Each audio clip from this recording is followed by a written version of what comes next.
ओम शांति। ओम शांति। ओम शांति। आज बाबा कह रहे हैं, आज ज्ञान सूर्य ज्ञान चंद्रमा अपने लकी और लवली सितारों को देख रहे हैं। सितारे इसलिए बाबा कह रहे हैं क्योंकि आत्मा सितारे के रूप में, सितारा तो वैसे बहुत बड़ा बड़ा होता है, लेकिन यहाँ देखने से कैसा छोटा छोटा ही लगता है ना। तो इतना आत्मा तो इतनी छोटी सितारे के रूप में कि दिखाई तक नहीं देती है। तो बाबा इसलिए लकी और लवली सितारा क्यों कह रहा है? क्योंकि भगवान को पहचाना, भगवान ने हमें पहचाना, और लवली बहुत प्यारे बच्चे जो बाप को पहचान पाए।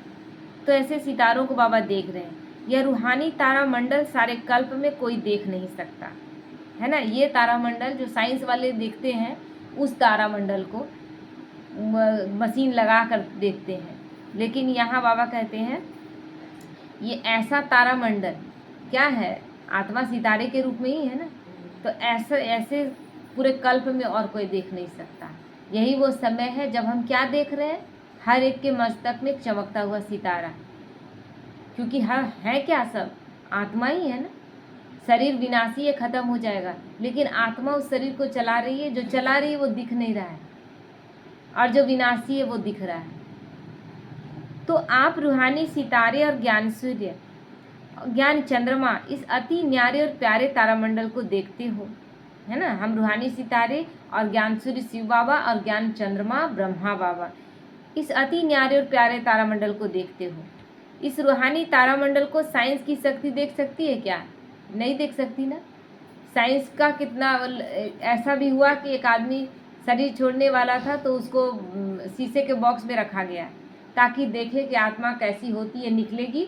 तो बड़ा बड़ा मशीन लगा दिया गया देखने के लिए, अति से अति सूक्ष्म चीज जिसे देखा जा सकता था, लेकिन फिर भी आत्मा दिखाई नहीं दी।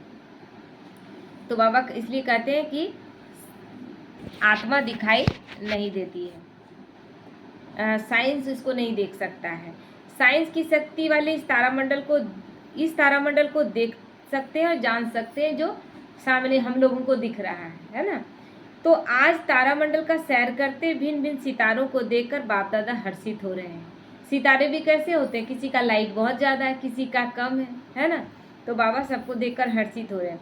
कैसे हर एक सितारा ज्ञान सूर्य द्वारा सत्यता की लाइट और माइट लेकर बाप समान सत्यता की शक्ति संपन्न सत्य स्वरूप बने।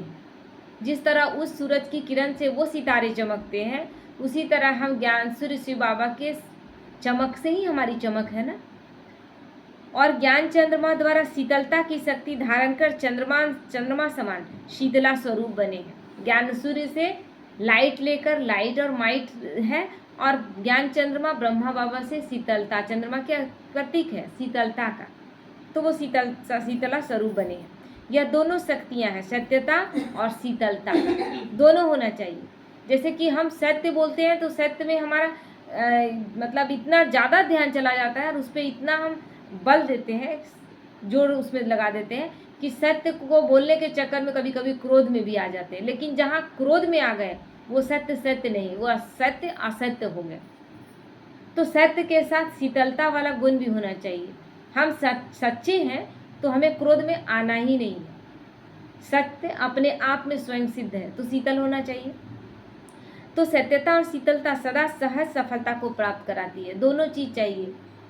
सत्य, एक सत्य अपने आप में हर वक्त सच्चा बाबा से रहना, और दूसरा शीतल स्वरूप रहना, यानी ठंडा दिमाग, मन बुद्धि एकदम शीतल, कोई भी स्थिति में तब जाकर सफलता प्राप्त करेंगे। एक तरफ सत्यता की शक्ति का ऊंचा नशा कि हमें भगवान मिला, सत्यम शिवम सुंदरम, वो हमें मिला।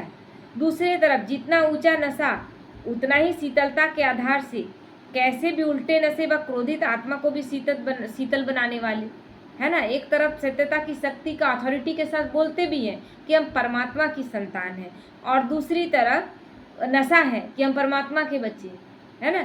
और दूसरी तरफ कोई उल्टे नशे से परेशान है, यानी अहंकार, मेरे पास ये है वो है, उन सबको भी अपनी शीतल शक्ति से सबको शांत करते हैं ना। मतलब आप अहंकार में आए और हम भी अहंकार में आ जाए, बाबा के बच्चे भी अहंकार में आ जाए, शोभा देता है क्या, है ना। कभी कोई बाबा का बच्चा कोई क्रोध लेकर आया, हम भी क्रोधी हो गए, तो हम उसको कैसे संभाल पाएंगे? हमें कैसा होना चाहिए? एकदम शीतल।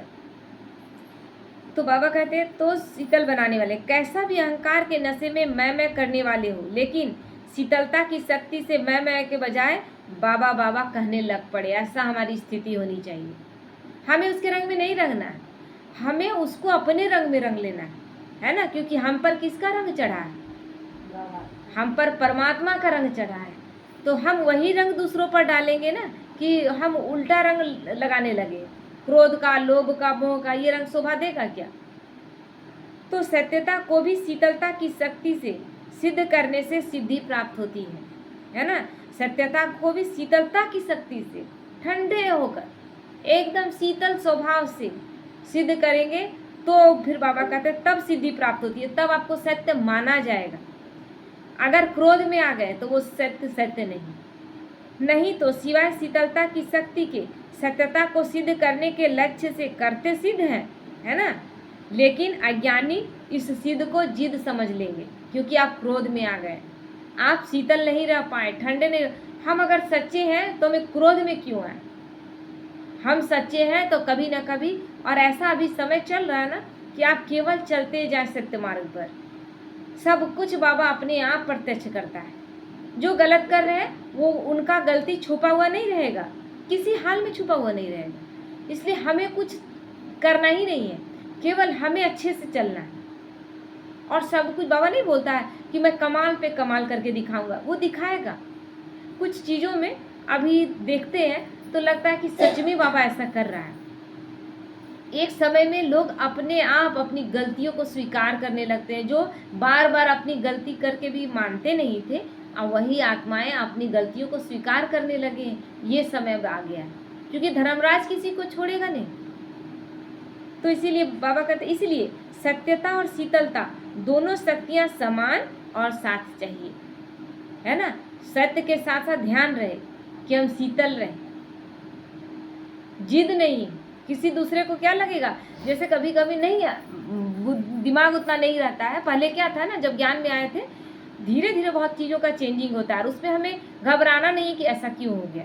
बच्चे नए से फिर पुराने होते हैं और धीरे धीरे ही समझदार बनते हैं। तो शुरू में क्या था कि कोई झूठ बोला, पूरे गुस्से में आ जाते थे कि झूठ क्यों, सच क्यों नहीं बोला गया, बाबा का बच्चा होकर झूठ क्यों बोला गया। तो उसके झूठ का तो तुरंत बाबा अगले ही दिन मुरली में क्या चला दिया था उसी समय, कि आपको अगर किसी ने झूठ बोला तो उस झूठ के कारण आप क्रोध में आ गए, तो वो तो सच्चा था नहीं, उसने झूठ बोला, तुम सच्चे रहे क्या? क्रोध तो ये मार्ग का निशानी नहीं, क्रोध तो ये विकार हो गया, और विकार सत्य कैसे हो सकता है? तो बाबा छोड़ता नहीं है अपने बच्चों को, क्योंकि आज के विश्व का, तो बाबा कहते इसलिए सत्यता और शीतलता दोनों शक्तियां समान और साथ चाहिए, क्योंकि आज के विश्व का हर एक मानव किसी न किसी अग्नि में जल रहा है। कोई क्रोध में जल रहा है, छोटी छोटी बातों में। अभी स्थिति ऐसा हो गया है ना कि छोटे से बच्चे के बात को नहीं सहन कर पाते हैं अपमान, छोटी सी बात में अपना अपमान अनुभव करते हैं, फीलिंग आता है।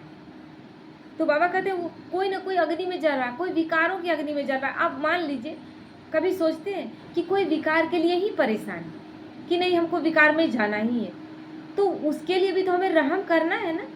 वो नहीं छोड़ पा रहा है, उसके पास शक्ति नहीं है, तो उसको शक्ति भरना होगा। कि हम उसी को दोष दें कि वो ऐसा कर रहा है, उसको क्या पता था? हमने तो विकारों को अथॉरिटी के साथ उसको दे दिया था कि नहीं उसका हक है ना। तो अब वो आत्माओं का अचानक आप बोलेंगे कि विकार में नहीं जाना है, तो अचानक से अगर वो बहुत आत्माएं हैं जो इतनी शक्तिशाली नहीं, तो अपनी कमजोरी परवश है वो आत्माएं, तो उनको क्या करेंगे? हम उनसे नफरत और घृणा करेंगे? रहम करना है, उन आत्माओं में शक्ति भरनी है। हम डायरेक्ट उनसे सोचे कि हम अपेक्षा करें कि तुरंत से वो विकार छोड़ दे, क्या हम छोड़ पा रहे हैं क्या? ठीक है, काम विकार को बहुत जल्दी कोई भी छोड़कर ब्रह्मचर्य में आ जाता है। क्रोध हमने छोड़ा है आज तक क्या? सब अपने अपने में देखे, क्या पल भर के लिए क्रोध नहीं आता?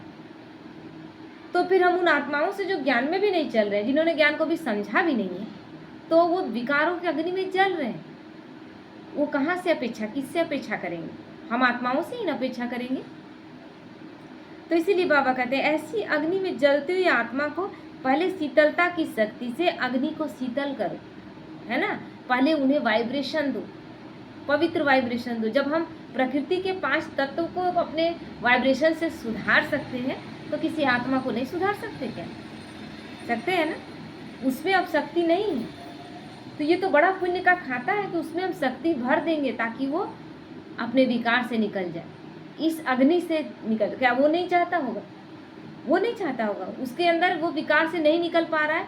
अभी एक आत्मा से बात हुआ तो आत्मा क्या बोली कि हम एक बार बात मन में घुस जाता है तो हम निकाल नहीं पाते। स्वीकार की ना, तो सिर्फ एक छोटे से बात में ही नहीं कि हमको किसी ने डिमोरलाइज किया, क्रिटिसाइज किया तो हम नहीं सहन कर पाते हैं, सिर्फ यही बात नहीं है, ये सारे विकारों के लिए ये बात है। कोई काम विकार से ग्रसित है, वो नहीं निकल पा रहा है, उसमें शक्ति भरना। हम एक झटके से अगर कोशिश करेंगे तो रिश्ते टूट जाएंगे, बिखर जाएंगे। तो इसीलिए बाबा कहते हैं शीतलता की शक्ति से अग्नि को शीतल करो, तब शीतलता के आधार से सत्यता को वो जान सकेंगे। शीतलता की शक्ति अर्थात आत्मिक स्नेह की शक्ति, है ना। आत्मा रूप में हमको क्या देखना है? ये विकारी नहीं है, ये तो वही आत्मा, मेरा आत्मा भाई है जो परमधाम से, जहाँ से मैं आई हूँ और परमात्मा की संतान है। जैसे मैं भी परमात्मा की संतान हूँ, आज मैंने जान लिया कि विकार में नहीं जाना है, कोई किसी भी तरह का विकार नहीं अपनाना है। ये आत्मा भी नहीं जान रही है, बस इसका इतना ही गलती। इसमें शक्ति नहीं है कि अपने कमजोरियों से बाहर निकल सके, उसकी कमजोरियों में उसे साथ देना है, उसमें शक्ति भरना है। तो चंद्रमा माँ स्नेह की शीतलता से कैसे भी बिगड़े हुए बच्चे को बदल लेती है। ब्रह्मा बाबा को देखिए ना, माँ कैसे, ऐसे भी लौकिक में भी माँ अपने बच्चे को कितना स्नेह से, अगर मिट्टी खा रहा है कैसे छुड़ा देती है, डांटती है, डंडा भी दिखाती है, लेकिन बच्चा नहीं जान रहा कि मेरी माँ मार देगी क्या। उसको विश्वास है कोई और दिखाए तो सहन कर नहीं सकेगा, वो डर जाएगा। लेकिन माँ के साथ स्नेह भी है और वो थोड़ी सी डांट फटकार भी है, उसमें उसको डर नहीं लगता, छोड़ भी देता तो वो क्या है, उसमें प्यार भी है और कानून का एक बहुत हल्का सा टच है, लेकिन उसमें कोई भय नहीं। तो स्नेह अर्थात शीतलता की शक्ति किसी भी अग्नि में जली हुई आत्मा को शीतल बनाए, सत्यता को धारण कराने के योग्य बना देती है। हम अचानक से किसी से अपेक्षा कर ले, कोई वर्षों से, हम क्या 63 जन्मों से हम क्या विकारों में नहीं चल रहे थे क्या? हम क्या गलत मार्ग पर नहीं चल रहे थे? भगवान आया, हमने ज्ञान को समझा और उसके बाद हम अपने आप पर धीरे धीरे सुधार कर रहे हैं। और किसी से हम अपेक्षा करें कि वो अभी ज्ञान भी ना सुने और तुरंत एकदम मेरे जैसा बन जाए, हो सकता है क्या? तो स्नेह पहले उसमें शक्ति भरे, उसके बाद वो बदलने का सोचे। उसको बदलना है लेकिन उसको बदलने में मदद देना है। पहले चंद्रमा की शीतलता से योग बनते, फिर ज्ञान सूर्य के सत्यता की शक्ति से योगी बन जाते। तो ज्ञान चंद्रमा के शीतलता की शक्ति बाप के आगे जाने के योग्य बना देती है। पहले ब्रह्मा बाबा के कर्मों के आधार पर चलना है और फिर शिव बाबा से योग लगाकर शक्ति भरनी है।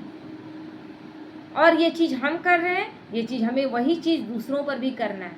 पहले अपने कर्मों से उसे अपने तरफ खींचना है, फिर ज्ञान सूर्य की शक्ति हम लगा रहे हैं, उसमें भर रहे हैं, फिर वो भी अपने से योग लगाएगा। धीरे धीरे चेंजिंग आएगा कि नहीं आएगा? तो योग्य नहीं तो योगी भी नहीं बन सकते। तो सत्यता जानने के पहले शीतल हो, शीतल नहीं तो सत्य नहीं। बाबा का क्लियर है, आप अगर आप अंदर से शीतल नहीं है तो सत्य नहीं। सत्यता को धारण करने की शक्ति चाहिए। तो शीतलता की शक्ति वाली आत्मा स्वयं भी संकल्पों की गति में, बोल में, संपर्क में, हर परिस्थिति में शीतल होगी, है ना। कितना चीज आप बाबा बोला, स्वयं भी शीतल, संकल्पों की गति में भी बिल्कुल नॉर्मल। जितना ज़्यादा फास्ट संकल्प चलता है उतना व्यर्थ चलता है, और जितना व्यर्थ चलता है उतना ही शीतलता की कमी हो जाती है। क्योंकि व्यर्थ और नेगेटिव क्या लाएगा? क्रोध लाएगा, कोई ना कोई विकार लाएगा, तो शीतलता रहेगा क्या अंदर? बोल में भी, संपर्क में भी, हर परिस्थिति में शीतल होगी। तो संकल्प की स्पीड फास्ट होने के कारण व्यर्थ बहुत होता है, और कंट्रोल करने में भी क्या होता है? समय लग जाता है। क्योंकि बहुत ज़्यादा व्यर्थ और नेगेटिव चला है, उसके बाद कंट्रोल नहीं कर पाते हैं। और आप देखिएगा सुबह ये चीज़ देखा हुआ है आपने, जैसे कि सुबह ऐसा कोई बात आया किसी के साथ, जवाब तो नहीं दे पाए, ये आत्मा ऐसे बोली, वो जवाब उस समय तो नहीं दे पाए, लेकिन अंदर चलता रहा और संकल्पों में कितनी बार उसको व्यर्थ और नेगेटिव चलता चला और संकल्पों में उसको कितना बार सुना दिए। उसको ऐसे बोलते हम, बोले नहीं। और हर 5-5 मिनट में चेक करेंगे तो पाएंगे कि आप वहीं थे। और बार बार ये संकल्प चल, शाम होते होते में आपसे विकर्म हो जाएगा, आपके मुख से बोल निकल जाएगा। शीतलता है। तो इसीलिए शीतलता वाली जो आत्मा है जो उसके अंदर बहुत संकल्प नहीं चलेंगे। संकल्प आया, उस संकल्प को गलत है तो फुल स्टॉप, अच्छा है तो उसको प्रैक्टिकली अप्लाई करना है। तो इसमें समय और शक्ति फिर क्या होता है, ज़्यादा लगानी पड़ती है, क्योंकि अब उसको कंट्रोल करना है। व्यर्थ और नेगेटिव चलने लगा है, अब उसको कंट्रोल करेंगे, उसको रोकेंगे। आपको ब्रेक लगाने में मेहनत लगेगा कि नहीं लगेगा। तो यथार्थ गति से चलने वाले अर्थात शीतलता की शक्ति स्वरूप रहने वाले व्यर्थ से बच जाते हैं। जो हर एक चीज में बात आ रहा है, लेकिन हमें क्या सोचना है, ये एक आत्मा है, इसका ये रोल चल रहा है और सबका रोल अलग अलग है। और सबका रोल अलग नहीं हो ना तो बहुत ड्रामा बोरिंग हो जाएगा। पिक्चर में ही देखते हैं, उस पिक्चर को हम सीधे आउट कर देते हैं, बोलते हैं एकदम बिल्कुल अच्छा नहीं है। फिर हॉल से निकलते ही लोग बोलते हैं कि पैसा बर्बाद कर दिए। क्यों? क्योंकि उस ड्रामा में कोई मज़ा नहीं आया। सब कुछ लगा कि बस घिसा पीटा था। घिसा पीटा का मतलब क्या? सबका रोल उसी एक टाइप का लगा, इंटरेस्टिंग नहीं लगा। तो ये बेहद का ड्रामा चल रहा है। यहाँ सबका अलग अलग पार्ट नहीं होगा, मज़ा नहीं आएगा, मज़ा नहीं आएगा।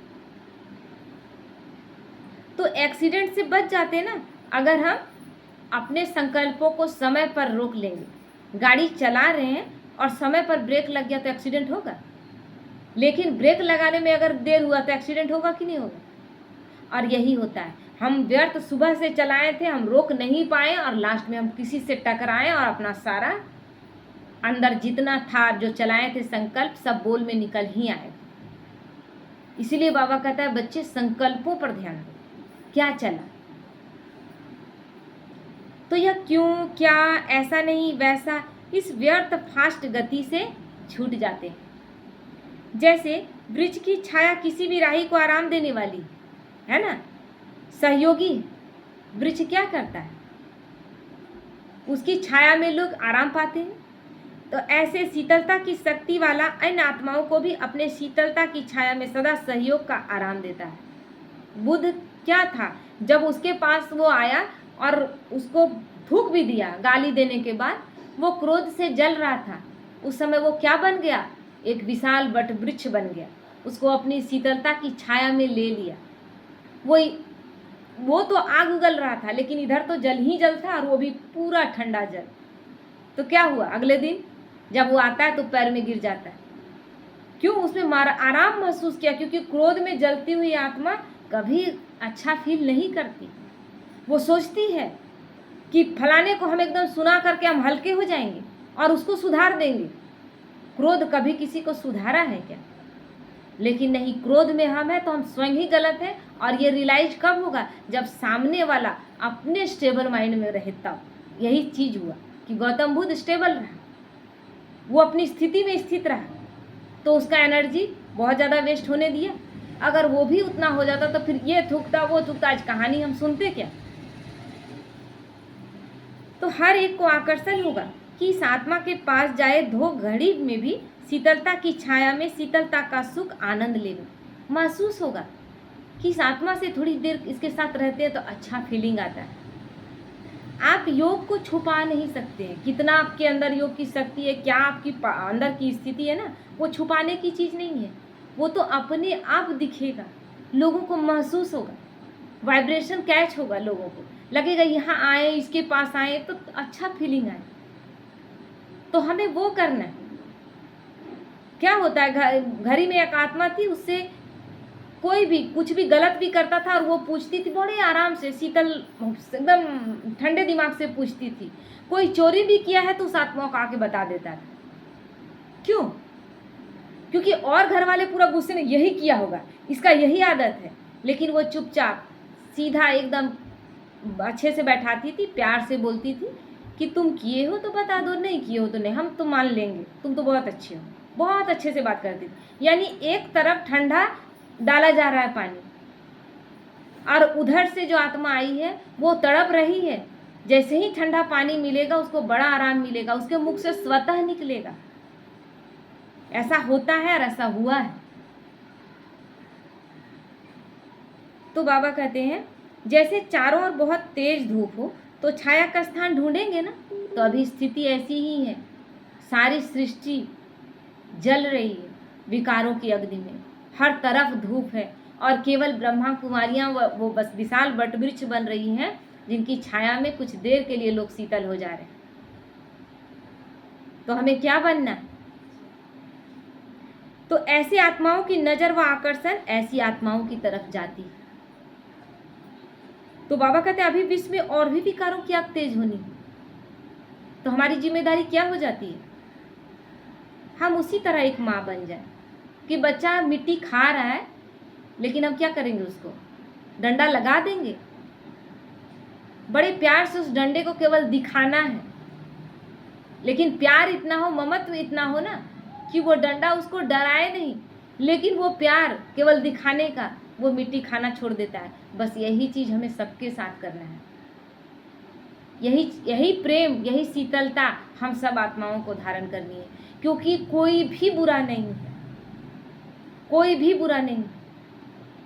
हम हर एक से वही रिटर्न में पा रहे हैं जिसको हम सब कुछ देकर आए। बस ये चीज अंदर एक्सेप्टेंस का पावर हो तो कुछ भी हम गलत न कर रहे हैं, न किसी के बारे में अपेक्षा करें कि वो गलत कर रहा है। हम केवल स्वीकार करने की शक्ति रखें, और ये कौन करेगा? जो समझेगा कि मैं माँ हूँ, जो समझे कि मैं विशाल वटवृक्ष हूँ, मेरी छाया में लोग कुछ देर तो आनंद का अनुभव करें, आराम का अनुभव करें। चारों तरफ तो ऐसे ही धूप है। ठीक है। ओम शांति।